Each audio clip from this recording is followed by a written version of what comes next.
everyone. Welcome to January 23rd, 2023 on Vancouver Island. Today I'm going to take you on a tour of my front yard rock garden. It's going to be a very up close and personal tour today. We're going to test the limits of my macro lens on this phone. So let's go take a look. Open the gate, and here we go. Here is the first overview of the rock garden in wintertime. Over here is my Pyrus japonica that had a very significant pruning this past fall. Probably the most significant it's ever had, but it's doing awesome and it's kind of a more airy look, different look for the garden. I'll take a stroll down the pathway, and up here we have my extension cord that I left out because I thought I might use it on my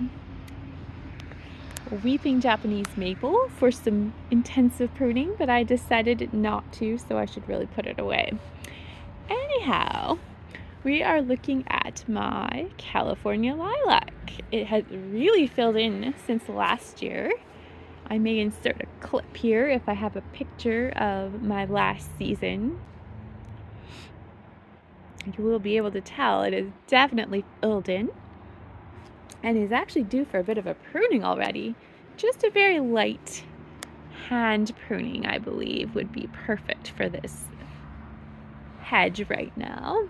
I will get to that eventually. It just hasn't happened. There's been a lot of other gardening things happening lately, but the pruning will come. It's all a work in progress. In front of you, you are seeing some pruned back ornamental grasses. Got my butterfly decor that stayed out all winter. I think one butterfly kicked the bucket and the rest of them are doing okay. We are about to get up close and personal with the thing that excites me more than anything else in the entire garden, in the entire yard right now. And I'm going to show you what it is. And you might not be that excited, but I am over the moon excited. I spotted these seedlings when I was out cleaning up my garden. And I believe these are hollyhock seedlings. And that is super exciting to me because I didn't plant these this year. I planted them last spring, like I want to say March. I actually have a video in my secret garden creating a video. I planted them in the secret garden and I planted them in the rock garden on the same day and nothing sprouted. I was so sad. I really wanted hollyhocks. And I'm 99.9% sure I have them in my rock garden now, and I am so excited. When I saw these, I was so excited. We did have a hard frost since I found them, and I was worried they would die, but I think they were going to be okay, so that is so exciting. The only downside is they're growing rather close to my landscape rose. I'm gonna pull out this California poppy. I have hundreds of them everywhere, so that won't be an issue, but unfortunately they're close, so hopefully they'll be okay. While we're down here, we've got a creeping phlox that has really spread out. And here we have what I believe are Sweet Williams or their standard phlox. I cannot remember now. They grow through the creeping phlox and are absolutely gorgeous when they bloom. They come back every year as if they're perennials, but more of an annual. But a lovely addition to the rock garden. Over here we have a little calendula flower attempting to bloom in January. Not gonna complain, pretty happy about that. Coming this way,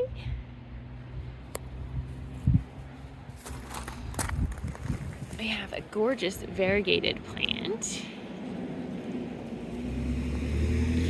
remember the name right now. I'm gonna have to put it on the screen. This was a transplant from my parents' garden. It has absolutely beautiful foliage, green, pink, yellow. Unimus? I think it might be a unimus of some kind. Very, very pretty. Survived its first season in the ground, so I think it's gonna do okay. Coming up the pathway on the left here, we have a variety of creeping phlox interplanted with Grace Award. These are alternating in shades of white and pink, and the blue in the middle is the Grace Award. I'll insert a little picture of it blooming here for reference to what it looks like. And this whole section is full of different wildflowers. Poppies, true wildflowers, fake wildflowers, all the different types. They're all in here. Hundreds of them. Here's another little calendula trying to bloom. I've cut most of my roses right back. There's a whole bunch of roses in this area here. My weeping Japanese maple does need some work. I need to prune it and remove all those spent leaves, but that is a whole project in itself, and I'm not quite ready to tackle that, so another day. Then we have some pink rhodos down here that are pretty much maintenance free, the best bushes ever. This little nude plant is a spiriva bush. I've got several of those here.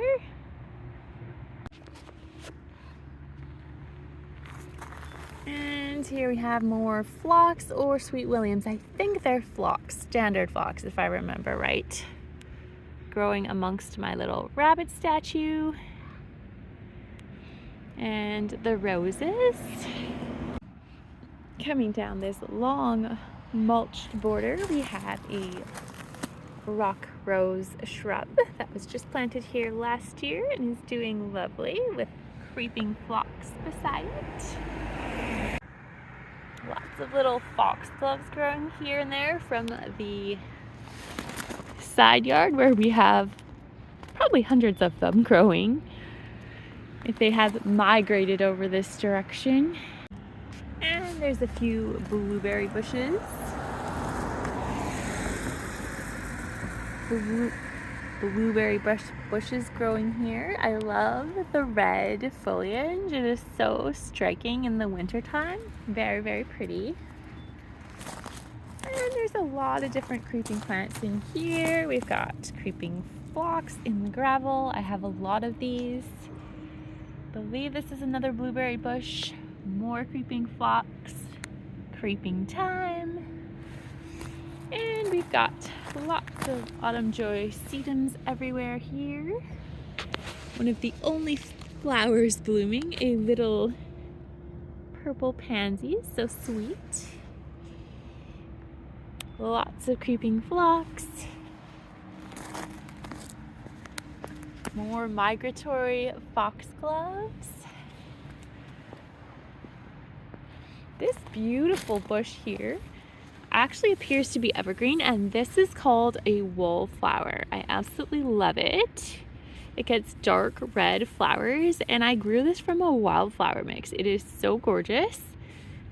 The only downside to wallflowers that I have found is that our neighborhood rabbits love to eat them. So I'm very surprised that the wallflower is so lush. The rabbits probably haven't been around lately, so that's awesome. But as soon as the rabbits come back, it's not gonna look like this. So we'll see how long it lasts. Here is pretty much a miniature hibiscus. I think there's a proper name for it, but I can't remember what it is. Here we have another unimus. This one is more of a green and white variegation. It's still very beautiful. And this tiny little plant is something I planted last season from the nursery. It is called Patty's Purple Hebe. I cannot wait for it to bloom. It was so tiny when I planted it. It has grown probably double the size. If I can get my plant tag back in now, but that's okay. It'll go in there somehow. I'm so excited to have more evergreen plants in this rock garden because that was really lacking for a while. So hopefully these mature and they'll be really pretty when they grow up. The last thing I want to show you is this plant here, which I'm calling a plant, but I'm gonna let you in on a secret. It's not really a plant. At this stage, it's a cutting. I'm doing an experiment propagating rock roses. I don't know if this is gonna work. There's only 2 YouTube videos out there discussing rock rose propagation, and I'm not doing it the way that they're suggesting. I'm doing it completely different. So this might fail, or this is gonna be a complete success and I'll have a very new concept to introduce to YouTube. Stay tuned for future results. Well, on this side of the rock garden, we have some creeping phlox. This is a white variety. It gets really beautiful flowers. This is my Gara perennial called Whirling Butterflies. It's really beautiful butterfly-like flowers in the summertime. Didn't really show it much in the last growing season, but I will in the future. And here we have a collection of my rock rose ground covers. They're all different varieties. Some are pinks, oranges, sort of shades of yellow, and red. They're really, really gorgeous. I'll insert some clips or links to my rock rose videos in the description. Here we have prairie firegrass, cut back for the season. And in this little corner of the rock garden, I started a succulent garden with different ground cover sedums and hens and chicks, and it's really coming along. I'm quite excited about it. This is probably my favorite section where it's very lush. And in here is one of my shrub roses, Morden Sunset, I believe. And just an overview of the rock garden. That's going to be all for my rock garden tour. If you enjoyed it and want to see a little bit of what it looked like last season, I'm going to put some links in the description. Thank you so much for watching. Don't be afraid to hit the like button if you enjoyed it, and we will see you very soon in another video. Have a good day.